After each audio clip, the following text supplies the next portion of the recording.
Hi, I'm back at the big auction in Auburn, Indiana, put on by Worldwide Auctioneers. This runs Labor Day weekend at the same time as the Auburn Duesenberg Festival. This is a multi-day extravaganza. Let's walk around and take a look at some of the cars. If you happen to see one of your favorites in the background that I didn't cover, my apologies. There are a lot of cars here. Stick around to the end of the video and I'll show you the final hammer price on the cars that I covered. So let's start things off with something a little unusual. Here's a 1967 Amphicar Model 770. This is, if you're not already familiar with it, an amphibious car. You could drive it on the land or in the water. The car was introduced in 1961. It was designed by Hans Trippel and is actually made in West Germany, although most of them were imported into the United States, so you see them mostly in America. This is referred to as a Model 770, and what that stands for is 7 knots in the water or 70 miles per hour on land. These cars were hand-fitted and hand-assembled in 2 different plants. So my favorite bit of trivia is that the body panels from one Amphicar will not necessarily interchange with another Amphicar because of all the hand-fitting. In all, only about 3,800 Amphicars were produced. Okay, so contrary to popular belief, there are a few customs that I like. This one I was really particularly taken with. This is the Copper Caballero. It's a 1958 Ford Thunderbird with custom work done by Lucky 7 Rod and Custom Coach Works. Under the hood is the original Ford 352, but it features custom grille and custom hubcaps, custom interior, and just the beautiful, beautiful paint. I would drive this today. This car was featured in Custom Rodder magazine, and really you can see why. Let's pull back just a little bit and really appreciate this paint just one last time before we move on to the next car. As it turns out, the next car is actually a truck. This is a 1951 Ford F1. This is, in my opinion, one of the best looking trucks ever produced. The 1951 and 52 Ford F1 is the first generation F-Series, but it's got that really nice aggressive looking grille in the front, just beautifully proportioned all around. This one is a high point restoration with a dark cherry bed. Very nice truck from any angle. Maybe a little too nice for me. I want one I can kind of knock around town with. This next car is interesting. This is a 1958 Austin Healey 106, and it actually wasn't being auctioned. This was offered for private sale at the auction house here. The gold trim is actually factory. That is 24 karat gold. This car was displayed at the Earl's Court Motor Show. That's a large show over in England. The upholstery is kid leather and is actually mink. Another interesting feature is for the 1958 show, the windshield washer nozzles were set to spray champagne. Sticking with British cars, here's a 1966 Austin Princess Landaulet. This one was actually used in 1966 by Queen Elizabeth during her official state visit to Jamaica. Yes, the Queen and the Duke of Edinburgh sat right there. Now the car is being auctioned off in central Indiana. Originally commissioned by Crown agents specifically for the Queen, the coach work for the Austin Princess was done by Vanden Pla. I really like all the little details. This is just a really classy car all around. I like the fact that it has Princess cast into the front and rear bumpers. This would be just a great event car. It's ready for its next Princess. Next up is this 1935 LaSalle Series 35 convertible. This is one of less than 10 of these things still known to exist.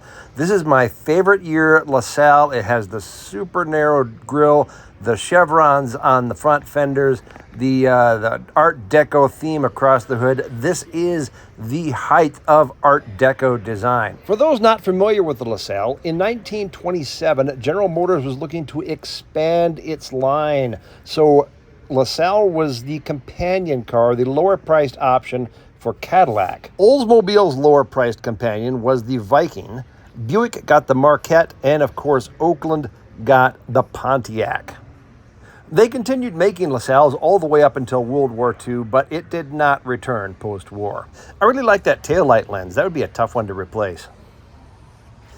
Next up, we have a 1940 Lincoln Zephyr Coupe.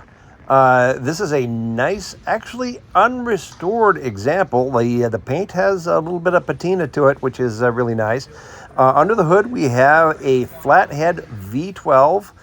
There you see the interior, also unrestored interior, which I don't know. I like to see it. It's nice to see the history of these cars and the little like polished throughs on the paint. This is just a nice and a super rare car. This 1940 is also the last year for the Ford V12 flathead, and also the last year for Lincoln Zephyr. Lincoln Zephyr was actually considered sort of a separate mark from regular Lincoln. In 1941, it was folded into Lincoln. Sticking with the Lincoln theme, here is a very large 1960 Lincoln Mark V convertible. Lincoln started the Mark series in 1956 with the Mark II, which was sort of a continuation of the Lincoln Continental. It ended in 1960 with the Mark V, but then was revived again in 1969 with the Mark III, trying to sort of skip over the fact that the Lincoln Mark 3, 4, and 5s were really not great sellers, even though they're just beautiful cars, and I don't know why they wouldn't be. So there's a second round of Lincoln Mark V that was introduced in 1977, but there's really no comparison between this one and that one. This is just the apex of 1950s design here in 1960. These slanted headlights are just absolutely epic. This Thor motorcycle was here without a lot number, but it's just a super cool thing, so I'm going to talk about it for a while. Thor, as a company, started in 1901 as a parts supplier for Indian motorcycles. They supplied engines and also sold them to other people under a license to Indian. Around 1907, they started making motorcycles, complete motorcycles of their own. They introduced a V-twin in 1910. This particular bike is a single cylinder, so my guess would be that it would fall in the 1907 to 1910 range. It has a very bicycle-like emblem on the front. I really like the little decal on the side with the $25 reward if it's stolen as a theft prevention. Next up, we have this 1937 Gran Series 116 sedan. Gran had a reputation for performance in the 1930s, and this car is no exception. It features an inline six with a supercharger on it. That makes 106 horsepower, and this car can cruise at highway speeds all day. The hood ornament features the three Grahams brothers, and they're wearing Knights helmets, because why not? If you own the company, your logo can show you wearing anything you want.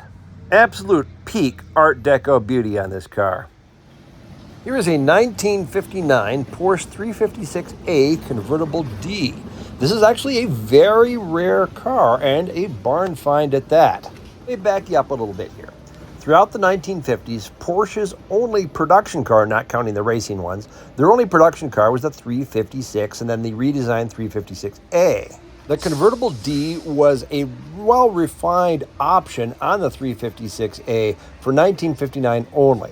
In 1960, the 356B, a redesign, came out. The first truly new model after that came out in 1963, and that was the 911. Anyway, back to the car we're looking at. The Convertible D is sort of rare. There were only 1,300 of them produced. They featured refinements over the regular 356A, like better sealing against the weather, a few more creature comforts. Anyway, they're sort of the ultimate expression of the 356A before the 356B came out. This next car I was really taken with. This is a 1980 BMW M1.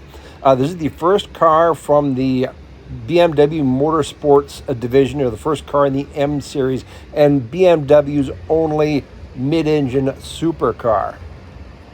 I kept walking past it and admiring this early 80s fast supercar look that it's got. Really, from every angle, this thing looks great. There were only 400 or so of these produced, 400 being the magic number in production needed to qualify for racing. Since I already like DeLoreans, I'm naturally going to love the M1. BMW supplied a 275 horsepower inline six. The body is fiberglass by Lamborghini and the chassis by Atal Design. The car is rear-wheel drive with the engine sitting amidships.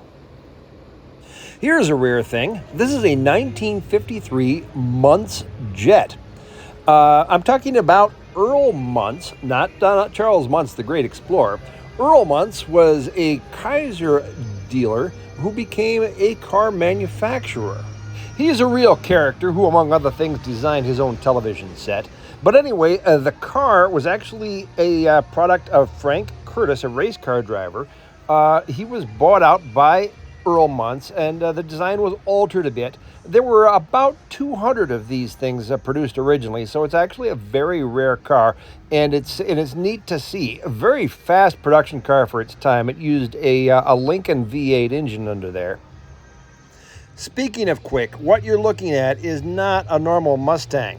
This has a 428 cubic inch Cobra Jet engine and is in fact a Shelby GT 500 KR from 1968.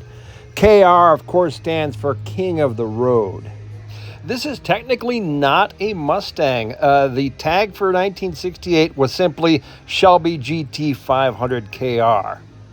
The Cobra Jet engine made around 400 horsepower, well above advertised figures. There were just a little over 1,000 of these things produced, so I'm guessing this is going to go just a little bit on the high side once we see the final numbers. Dialing the number of cylinders way back, we've got this 2012 Morgan three-wheeler. This is kind of a throwback design to the early 20th century Morgan three-wheeled runabouts. They started producing these again in 2011, and this is a true three-wheeled car. Next up, we've got just a nice, clean 1954 Willys utility wagon. This is a four-wheel drive version. There's a two-wheel drive version. The two-wheel drive is called the station wagon. The four-wheel drive is the utility wagon. The utility wagons were sold from 1946 all the way up to 1964, and they're widely considered to be the first true all-steel SUV. For 1954, they used the 266 Super Hurricane flathead six-cylinder engine. I really like how the interior of this puts the utility in sport utility. Great looking vehicle. All right, let's take a careful look at this 1957 Ford Fairlane White Pearl Custom. This was customized as a new car back in the 50s by famous customizer John North. And from 1957, there's a television in the dash. Everything inside is all tuck and roll, the dash, the seats, of course the floor. There's a tonneau cover that covers the back seats, even though this is a hardtop. That was tuck and roll also. The car was later bought by singer Gene Pitney, who drove it all over the place. There's custom touches all over this car. Here is the builder, John North, with all the trophies that this car won. There's John North's nickname, Moose, painted on the firewall, and this is a factory 300 horsepower E-Code engine. Here's a super interesting car. This is a 1914 Lozier Model 84. Pre-turn of the century, Henry Abram Lozier was a manufacturer of sewing machines and one of the world's largest manufacturers of bicycles. In 1900, he sold that business and started the Lozier Motor Company to make marine engines. In 1902, he switched over to starting making automobile engines. His first actual car followed in 1905. That was a 30 horsepower four-cylinder, which was a lot for the time. And then in 1908, he had a six-cylinder engine. That's very early for a six. He made some of the most expensive, high-quality cars of the time. Unfortunately, that high-end market niche was just a little too small to support the company. In 1914, he came out with this Model 84, which is a four-cylinder engine. This runabout would have gone head-to-head against high-end sporty cars like the Stutz Bearcat or the Mercer. Unfortunately, the Model 84 didn't really sell too well, and the company filed for bankruptcy the following year. They sputtered along until 1918, and then it was all over. There was an attempt at the very end to form a merger with the Ford Motor Company because, I don't know, I guess it's worth a shot at this point. Needless to say, that didn't happen. This one has this neat mechanic-made seat there on the running board. It's just got nice, clean lines all around. I just really like this car. Yes, those are period-correct shock absorbers right there next to the buggy springs. Now, this one may not look like it, but this is actually a 1929 Cord L29 with custom bodywork on there. The L29, of course, was the first production front-wheel drive car with the straight 8 engine, a long car. This has been given special coach work sometime in the 80s with a nod towards traditional Bentley styling. Although not the original body on here, I think that the lines really work. I like the little fender mounted turn signals on there. It's, I don't know, kind of a neat little touch. I really like the steering wheel controls on this next car. There's just some great language there. Anyway, the next car is actually a 1925 Rolls-Royce Silver Ghost from the Springfield, Massachusetts plant.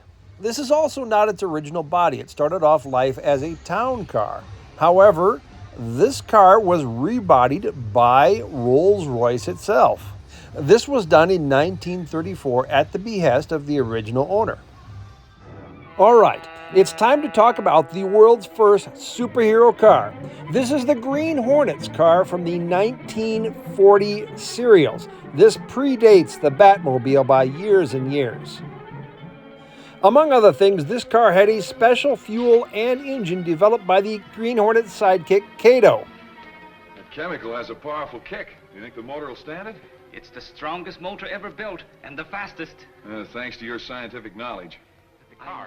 How fast will she go? Better than 200. All right, Kato, we're going to introduce Mr. Grant and the world to the Green Hornet.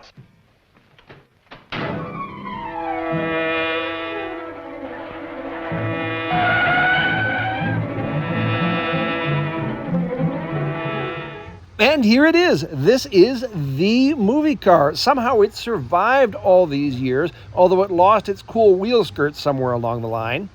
It still retains all the cool that struck fear into the hearts of 1940s criminals. The car is known as Black Beauty and is actually a 1937 Lincoln Zephyr V12 Coupe.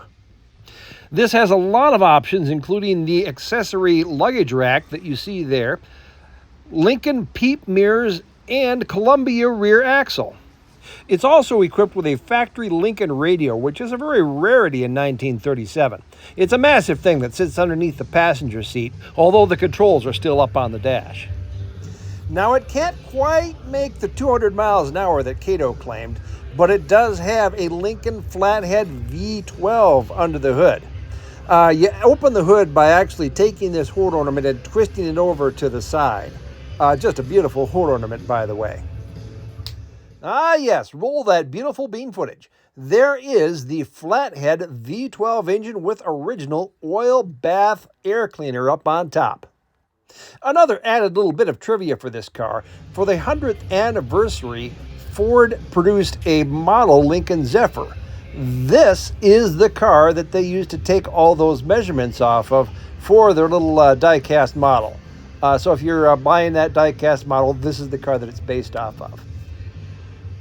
This next car is the exact duplicate of another famous movie car. If you've ever seen the movie Rain Man, then you recognize this 1949 Buick Roadmaster convertible. I tell you, you can really cruise like Dynaflow in this car. The Dynaflow transmission had a reputation for being smooth as glass, although not necessarily a high-performance transmission. The dash, painted in the same sequoia cream as the rest of the car, really looks fantastic. In fact, the whole car looks fantastic. 10 out of 10, no notes. Next up, we've got this 1918 Roush & Lang electric B26 Brougham. I've always liked these early electric cars. I'd really like to own one day. They're just cool because you can see they're controlled by a tiller steering from the back seat. It's just so odd. What's not to love? Roush & Lang was a carriage company that started making electric cars in 1903. They eventually merged with Baker Electric and were bought out by Stevens Duryea. Stevens Duryea was making gas and electric taxi cabs. They started to experiment with gas-electric hybrids, but the whole thing was unfortunately cut short by the Great Crash in 1929, and the whole thing folded up. There are the bud vases inside to just add a little bit of class, because of course you have to have bud vases. Be a fantastic car to drive. Next, we're traveling to 1950 Switzerland. This very car made its debut at the 1950 Geneva Auto Show. This is a 1949 Delahay 135 MS Coupe. Look at those wheel skirts, both front and back. They move out of the way with a lever action. It's just a fantastic looking machine. I would not have thought to pair that plum exterior color with electric blue on the interior with the butterscotch upholstery. It's a weird color combination that really works. I would not have expected it. Delahay was a low-volume, high-luxury French marque from Paris that really never recovered from World War II and ended up folding in 1954. The body's by Ghia. Look at those hidden door handles. Everything on this car works. There's the Ghia badge there. All right, I know I've been gushing about the great-looking cars here, but I need to extra gush about this one. I am not too proud to say that the beauty of this car almost brought me to tears seeing this thing in real life.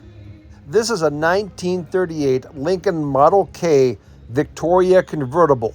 This is on an extended 145-inch chassis with custom coachwork to accommodate the lengthened chassis. You can see these special running boards there. That door is 5 feet long due to the lengthened chassis. The door is 5 feet long.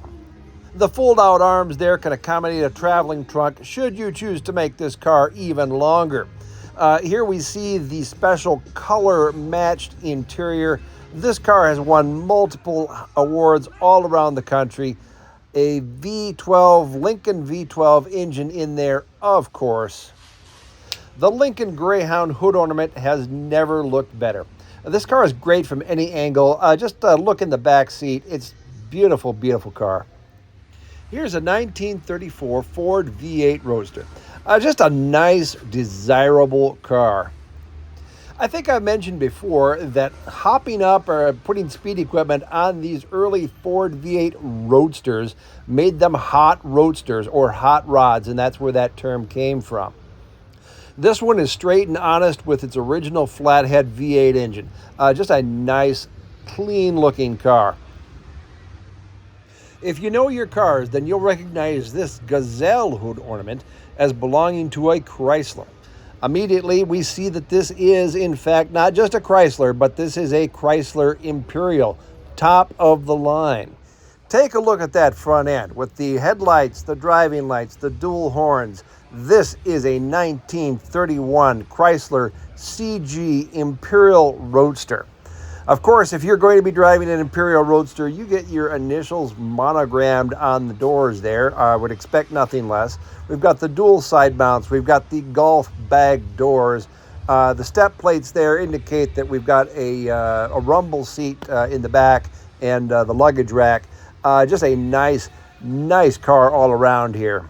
This particular car actually started off life as a closed car, and sometime in the 1950s, it was converted over to the Roadster that you see here on this in this great LeBaron-bodied car. It sits on a 145-inch long wheelbase. This very car was on display at the 1930 New York Auto Show, and I have to show you this 1930 Lincoln's convertible top. This is a convertible Phaeton that gives you touring car feel when the top is down. When the top is up, the windows roll up and gives you closed car comfort. This is one of only 2 of this body style known to still exist. This was bought right off the show floor at the 1930 New York Auto Show. The coachwork is by Durham. All right, I think I'm just going to cover every Delahay I see because every one I've seen so far has been just a complete work of art.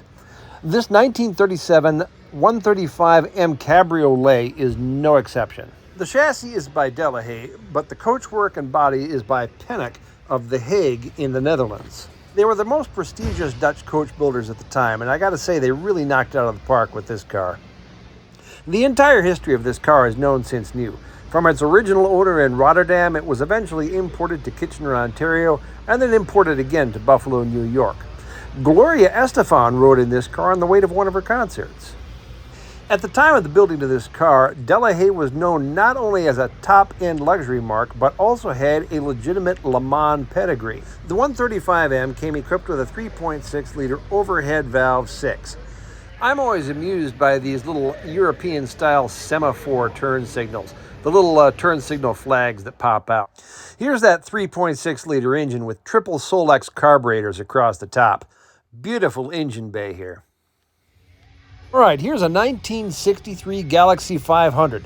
The first thing you notice that's a little bit off with this is it's got a 427 badge on the fender. That's got an R-code engine in there.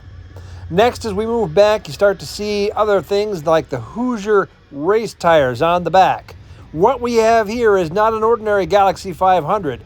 This is a factory lightweight. This is a full-on race car. It was built on the lighter weight Galaxy 300 chassis. A lot of the body panels are fiberglass. Everything has been removed to reduce weight. A super rare car. Next up, we have a 1930 Isetta Fascini Type 8AS Roadster. And yes, I had to look that up to make sure I was pronouncing it right. For those not familiar, Isetta Fascini was a very high-end Italian car company. This car here sold for more than a Duesenberg J. Like a Duesenberg, these cars were custom bodied. This one has coach building by Castagna, an Italian coach builder. Both Isetta Fascini and Castagna had their factories bombed off the map during World War II, so neither one of them really survived the war. Really, the more you walk around this car, the more little details you can see to appreciate. The dual spare tires on the back are a reminder that even for the very wealthy, in 1930 the tires just were not what they are today. Neither were the roads. A long trip might require multiple tire changes, so we better carry multiple spare tires. There's a lot going on here with all the steering wheel controls. Of course, even in Italy, you're not a high-end classic car unless you've got a golf bag door back there. And yes, those Landau irons are functional. I really like the taillight lens there. You know, I always liked the Torinos. Here's a 1972 Ford Gran Torino Sport with a 351 Cobra Jet engine. Just a nice car. This is sort of the era car that I remember seeing on the road the most growing up. So, I don't know, I have a soft spot for like the early 70s sort of cars. Here's a 72 Volvo. I've always liked this body style Volvo and I'm not really sure why. Well, actually, yeah, I am sure. It's the little fins on the back. It's the little fins that make me want to really like it. I mean, just look at it from the back. This is a P1800E, by the way. The E designates fuel injection. Next up, we have a 1934 Brewster Town Car. I've covered these before, but they're very interesting. Brewster at the time was owned by Rolls-Royce of America, but people weren't really buying Rolls-Royces because of the Depression. So Brewster made these bodies and put them on Ford chassis and sold them as a little bit more down market than Rolls-Royce, and they were a hit. Rolls-Royce in England was not really happy about it, so Rolls-Royce of America actually changed their name and became Springfield Manufacturing Corp. I gotta tell you, there were a lot of great cars here. I really had a tough time deciding which ones to cover because there were some that I really wanted to talk about, but there were really just too many. If you've never been to the Fall Auburn auction, I really recommend it. Just hundreds of cars. It's a great time. All right, let's just look at a couple more cars. Here's a 1957 BMW Isetta. Everybody loves the Isetta. The Isetta was originally designed by Italian firm ISO and then licensed to BMW, who redesigned it actually quite a bit. It actually uses a single-cylinder BMW engine. It only has a single gauge, a speedometer that you see here. It has suggested shift points at various speeds, much like an early Volkswagen. So there's no tachometer. You shift with your left hand, which I think would take some getting used to. A right-hand shifter would get in the way because the main feature everybody remembers about the Isetta is the front opening door, so the shifter would be right in the way. The steering wheel swings out with the door to allow ease of entry. Here you can see this is in fact a four-wheel car, not a three-wheeler, a common misconception, although the original ISO design was a three-wheeler. Another thing that are almost universally loved are station wagons. So here's a 1954 Studebaker Commander Regal Conestoga station wagon. Studebaker wagons of this era were a little bit different because there's only 2 rows of seats plus a little area back there for luggage. There's not the 3 rows of seats you would normally associate with a station wagon. Nice roof rack on the top there. I really like the styling. Of course, the 53 and 54 Studebakers were well known for their styling. Also well known for its styling is this 1947 Hudson Super 6 pickup truck. This truck brought automotive styling and comfort to the pickup truck world. It had the same interior forward sheet metal and suspension as the Hudson car. In a way, it's kind of the forerunner to the Ranchero and the El Camino. Very nicely done bed. It's just a nice truck with dual spares. There were 2 55 Chevys with this color combination here today. Hey, look at those bat wings. We're looking, of course, at a 1959 Chevrolet here. 1959 was just peak everything in the automotive world, and Chevrolet was no exception. This nice clean two-door was really eye-catching with color-matched interior. This one kind of caught my eye since this is a brand that you really don't see very much, at least here in the States. This is a 1934 Standard 10. Standard is a British car company that dates back to 1903. They eventually purchased Triumph and became known as Standard Triumph. And then in 1960, they were purchased by Leland and sort of disappeared as a brand sometime in the early 60s. Anyway, they're fairly obscure over here in the United States. You really never see them. So let's move on and talk about some auction results. Worldwide Auctioneers was auctioning cars for 3 solid days, for Thursday, Friday, and Saturday, with Wednesday being a preview day. It's a real extravaganza if you've never been there. So, the results. The Amphicar sold for $85,000. The copper Caballero changed hands for only $23,000. The F1 sold for $32,500. Queen Elizabeth's car, $51,000. The LaSalle was bid to $51,000, but was no sale against the reserve. The 1940 Lincoln V12, $38,000. The Lincoln Mark V sold for $47,500. That supercharged 1937 Gran sold for $70,000. That rare Porsche sold for $97,000. That M1 sold for $582,500. The Months Jet sold for $72,500. The GT 500 KR was bid to $150,000, not enough. That Morgan three-wheeler sold for a reasonable $27,000. Another $27,000 sale was that Jeep utility wagon. The White Pearl sold for $37,500. The Lozier went for $72,500. The Cobra L29 was bid to $80,000, but it wasn't enough to take it home. Silver Ghost was bid to $260,000, not enough. The Black Beauty changed hands for $185,000. A new owner took home this Buick for $80,000. The Roush and Lang sold for $252,000. The Delahay changed hands for $300,000.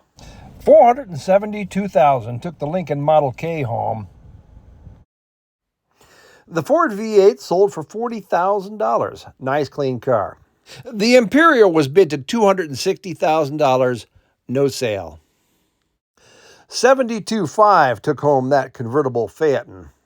The 47 Delahay was bid to $340,000, but it wasn't enough. The factory lightweight was bid to $105,000. No sale. The Isetta sold for $885,000. The Torino with the Cobra Jet sold for $51,000. The Volvo sold for $43,000. That Brewster Ford sold for $70,000. That little Isetta changed hands for $37,500. The station wagon found a new home for $31,000. The Hudson pickup went for $40,000. Meanwhile, one of those 55 Chevys sold for $43,500. And finally, just your standard car sold for $15,000. Well, that was the big Auburn auction put on by Worldwide Auctioneers. I hope you enjoyed the video. Right up here is a link to some of my other videos. Please go and check them out. And right about here, you can subscribe to the channel. And be sure to leave comments down below. I hope you enjoyed the video. I'll talk to you later. Bye.